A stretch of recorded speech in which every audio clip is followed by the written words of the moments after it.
fortune's fame, mirror vein, gone insane, but the memory remains. Hey guys, what's going on? Thank you for watching the Fitness Podcast once again. You know who it is already. And we're coming here live. We got Ryan Reed on the show today. And Martial Cannabist, he's going to turn it up and he's going to tell you everything about it. Ryan, what's going on, man? Hey, how's it going? Hey, man, you know, just hanging out here on the East Coast. Just, you know what I mean, man? Tell me about you, man. Tell me about what you're doing, the Martial Cannabist. Let me just throw your Facebook up there for these people. So, guys, check this out. This is his Facebook page. Just go to, it's at 420 Martial Artist. And, you know, he's got a whole bunch of cool ideas. He's going to tell you all about it. I'm going to stop talking. I'm going to let him talk. He's going to explain it better than I can. I don't want to sound crazy. So, man, the floor is yours. Tell us what you're all about. Tell us who you are. Tell us how you got started with doing this. And just, like I said, man, the floor is yours. Excellent. So, yeah, my name's Ryan Reed. I'm the Martial Cannabist. What I'm doing right now with the Martial Cannabist is a little background behind me. My two passions in life are martial arts and cannabis. I work in the cannabis industry currently. I've been working in the cannabis industry out here in Massachusetts, which we have legal medical marijuana system as well as recreational.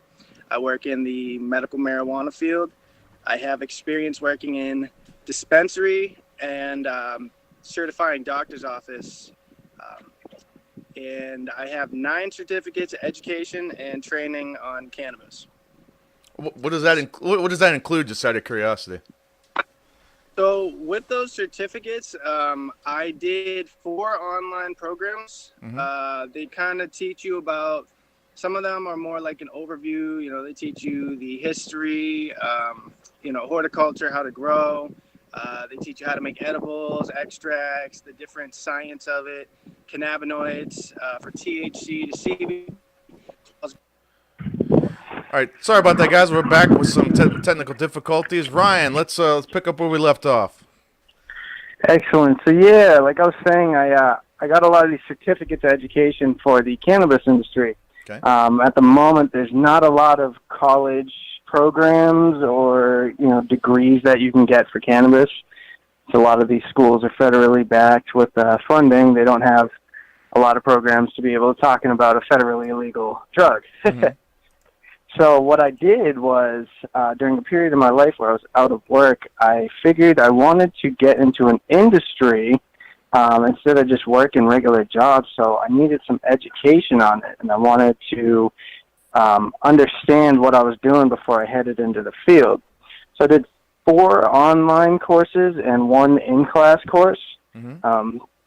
4 online courses were a variation of, some were more Cannabis 101 based, so they taught you a little bit of everything. Others were more specific. Like one of them was more geared towards the job itself. So like dispensary technician working as a patient service agent at the counter, doing the sales portion of everything and educating the patients. And then another one was accredited by the Postgraduate Institute of Medicine, and it's a cannabinoid medicine course that was intended for physicians. Mm-hmm. So that goes a little bit more in depth of how it affects our bodies and what sort of things cannabis can be good for as a medicine. Okay. So I guess how does this? How did that lead you to? Connect the two. Connect your passion for MMA and your passion for cannabis. Well, I've been doing martial arts since I was about 6. My grandfather is a black belt in Weijiu karate, which is a style of karate from Okinawa, Japan. He's a 7th degree black belt, and he's been teaching me since I was around 6 years old. Wow. I've studied some Muay Thai and Brazilian Jiu-Jitsu.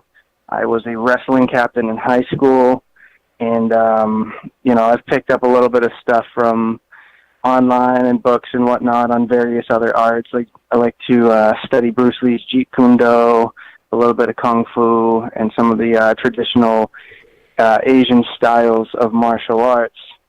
So really, I was thinking to myself, I'm like, I love working in the cannabis industry, and I love doing martial arts.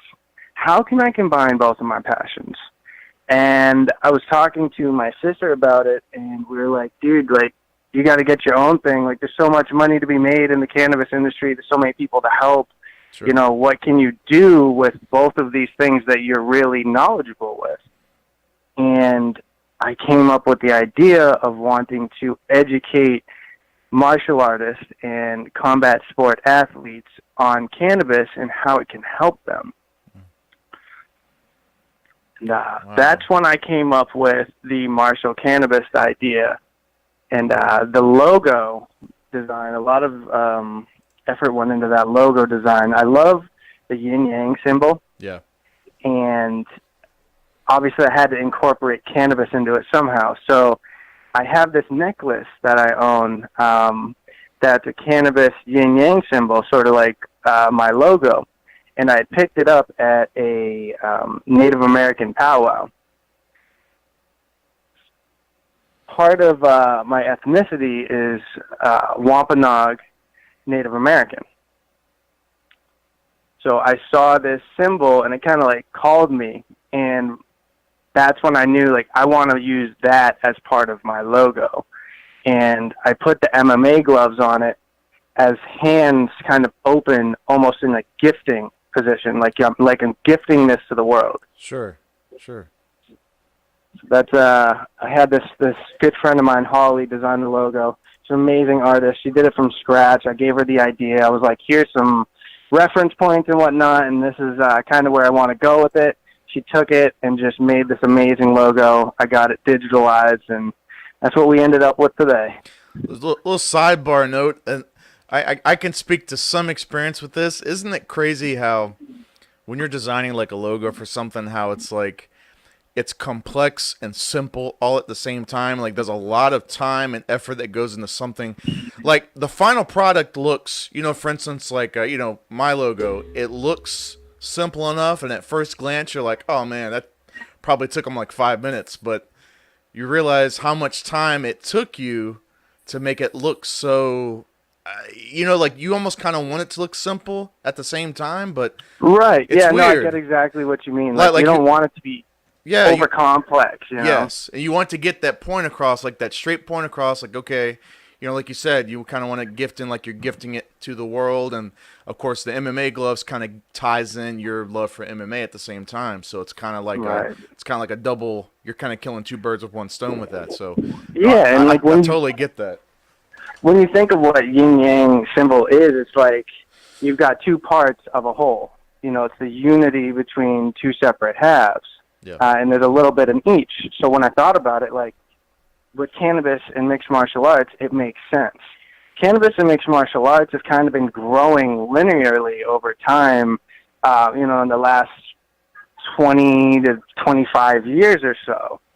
When MMA started to be popular in the mid and late 90s, that's when cannabis started to have its resurgence in like California, and they started to make medical marijuana legal, and as MMA's been growing, cannabis has been growing, the industry has been growing as well. So I figured I got to combine these two, and that's where I'm at right now, and it's taken off. I'm about 2 months in, but I've got a lot of supporters. I've got a lot of people behind me. A lot of things that I have planned to do. This is my first podcast, so I'm very, very honored to be able to be on here and share a little bit about what I'm doing. Oh man, we're glad to have you. And what is your goal? What's your goal once getting all this stuff tied together? You brought it together. What is your end game that you want to accomplish? There's a lot of things I want to accomplish. I mean, really, what I want to do is be able to help people like I do now with cannabis in the medical cannabis field. I want to be able to have combat athletes and martial artists understand that using cannabis shouldn't be something taboo. I know a lot of MMA practitioners and other martial arts stylists that use cannabis, but they don't quite know how it's helping them. They know, hey, it helps with the pain a little bit. It makes me relax, but they don't know, hey, it's a neuroprotectant. So when you're getting brain trauma, it can help to repair the brain and help to protect the brain. It's an antioxidant. So when you're using, a lot of supplements and vitamins and you're watching your diet and you're trying to raise your antioxidant levels and lower inflammation, cannabis is an antioxidant. It does that. Being able to relax in a combat scenario is very important. If you're not relaxed and you're on edge, you might make mistakes. You might not be able to react accordingly. You might be rigid. You're not smooth. You're not flowing. So when some practitioners use cannabis, I know a lot of the guys in jiu-jitsu do it, like Eddie Bravo and Joe Rogan talk about it all the time on their podcast about how jiu-jitsu guys are always token up before they roll. And it just adds that essence of flow into the arts. What do you have to say that there are some people who say that it's because of those enhancements, especially with recovery, that there are people who look at it as a PED? What are your thoughts on that? My thoughts are, if you want to look at the very literal definition of a PED with it enhancing performance in any way, then yes, okay, it enhances performance, but not in a way that it makes you more lethal. In that sense where, like, steroids and accelerators and things that just give you endless strength and cardio and aggression and an adrenaline dump, that sort of stuff can make you more lethal in combat. Whereas cannabis just kind of enhances things mentally. It's like the pain relief aspect of it. A lot of people think, oh, well, the Diaz brothers, they take so much punishment. It's because they're always high and they can just get stoned and take a bunch of punishment and never go down. Well, it's not really so true. That's not how it works so much. Like, cannabis does numb the pain and it kind of disassociates you from the pain, but you still feel it. An impact is an impact. If you're going to get knocked out, you're going to get knocked out. There's nothing that's keeping you in this superhuman state like some other PEDs and steroids and stuff kind of enhance people. It's a totally different way of enhancement. Let me tell you, I'm going to read you a statement from USADA, and I'd like to get your thoughts on it. It says, cannabis use can alter the perception of risk, thus potentially leading to poor decision-making. It may also impair essential technical skills of the athlete, thus leading to a higher probability of accidents and injuries. Cannabis use may also negatively affect coordination, movement, and time estimation. All these effects may pose a risk for the athlete and others.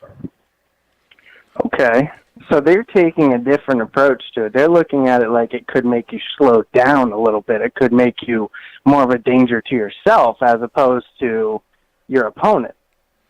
Yeah, I think that's, well, here's the thing. They're kind of, I think they're kind of playing, it's kind of weird. They're kind of playing both sides of the fence, it looks like, because if you kind of look up some of the statements they've made, they, on one hand, just reading through a few articles, they talk about how, as far as it being a PED, they're saying that the way they look at it as a PED is, say, if it allows you to, oh man, how exactly they word it? So, say like if you're practicing spinning heel kicks, it's gonna allow you to practice more spinning heel kicks in a non-inebriated person. Like, it says it allow you to kind of practice more, and it gives you a little more, I don't know if stamina is the right word, but like I don't know, maybe it just kind of puts you in, like you said, in almost like a slightly different state where you can just kind of do just a little bit more. Maybe that's kind of their argument they're talking about as far as PED use. But then it says on this end, they're talking about maybe hurting somebody. So if you're going in the octagon or where, whether it's in the gym, on the jiu-jitsu mat, wherever, they're saying that maybe like your motor functions are slowed down, and hence you could potentially hurt somebody in a really, really bad way, I guess is, where they're going with that. What do you think about that? Yeah, I think cannabis is such a complex topic. There's right. if we're talking, if we break it down to how THC alone, the high part of it, and the mind-altering psychoactive part of it, versus the non-psychoactive CBD, I'm pretty sure the World Anti-Doping Federation or something like that, the governing body to USADA, I believe, at the beginning of this year, they took CBD off the banned substance list. And I think you're able to use it up to, now I might be wrong on this, but I believe up to 2 days prior to competition or something like that. Okay. And that's CBD specifically.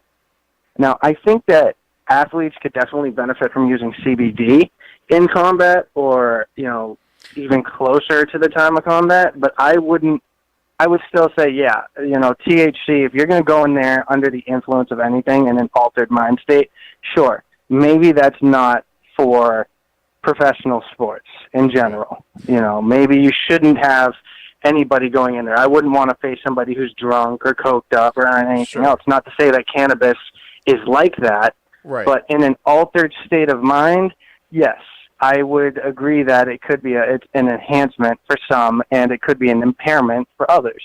Okay, and you're saying that, and like I said, I don't know a whole lot about this kind of topic. So THC, that is the psychoactive part of marijuana, whereas CBD it's not the psychoactive part.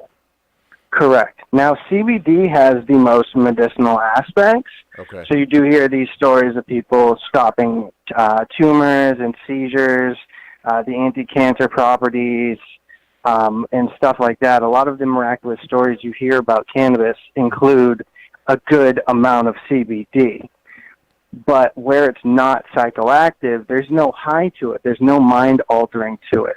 It has been shown to alleviate some anxiety and like anti-stress sort of relief, but it's not something that's going to stop your adrenaline or boost your adrenaline or make you, altered in a way that it's visibly noticeable to you or somebody else.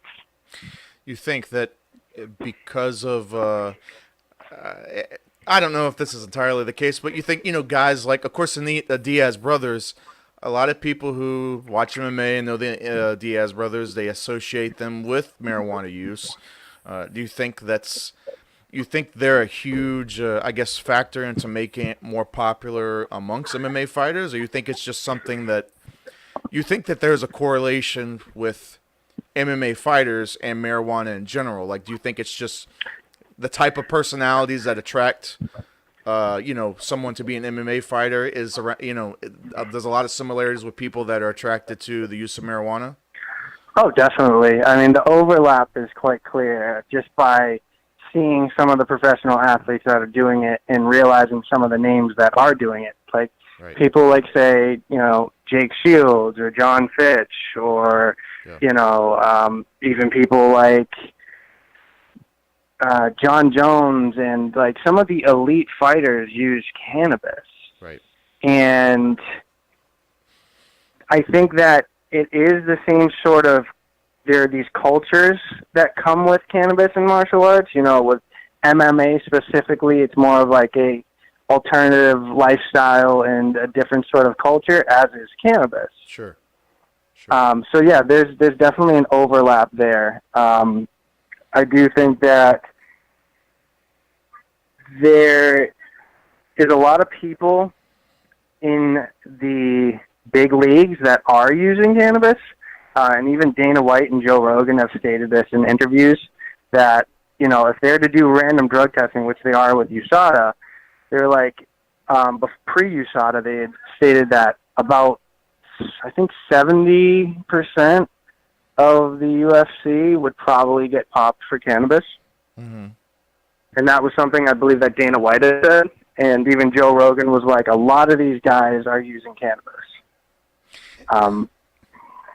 They don't get popped for it because they know how to get around the testing. And there's certain ways to get it out of your system in time, and they use it out of competition. You got to be smart with it. But I think now with CBD and it being a lot more relaxed on that CBD end, I think a lot of fighters are moving to CBD oil. You see people like Bass Rutten promoting Recepta CBD, Yeah. and Yeah. the Diaz brothers, I believe, have some strains of cannabis that are meant for recovery and energy. So yeah, there's a lot of fighters that are starting to come out of the closet with this, and be more into the mainstream. And it's not just the Diaz brothers. You got Shane O'Malley almost walking in the footsteps of Nate Diaz right now. Right. Wow, man. That's with and on that too. I did notice too. Maybe you can tell me who it was. Maybe it was one of those guys. But I even heard where they're trying to come out with like a supplement line. So something that I guess could eventually be sold at GNC at some point. But instead of your normal ingredients, some of the ingredients had I guess CBD properties to it. I guess some recovery supplements and stuff like that. And I think it's interesting.